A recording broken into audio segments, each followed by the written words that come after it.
Incline dumbbell chest press. 2 buwan na lang mahigit na pagtitiis, makabalik na naman ako ulit sa normal kong routine na 10 piraso malunggay pandesal ang pre-workout ko bago magbuhat sa umaga. Tapos 10 malunggay pandesal pa rin ulit pag nagbubuhat pa ako sa hapon. Namiss ko na yung ganong buhay eh. Sorry, buhay.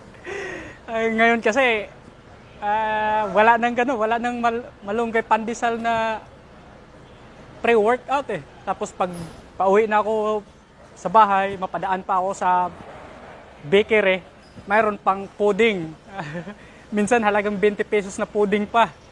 Bago umuwi sa bahay, bago kakain ng hapunan. Pagdating naman kasi sa hapunan, hindi na ako nagkakanin.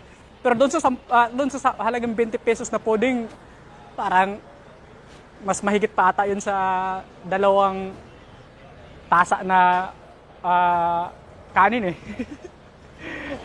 Ano sa mga nagsasabi dyan na masama ang kanin, parang hindi naman ata totoo yun. Bakit ang mga tao sa probinsya, at saka ako mismo, 25 anyos akong nanirahan sa probinsya bago ako lumuwas sa Maynila, puro kanin ng kanin ng kanin ng kanin. Okay naman buhay natin.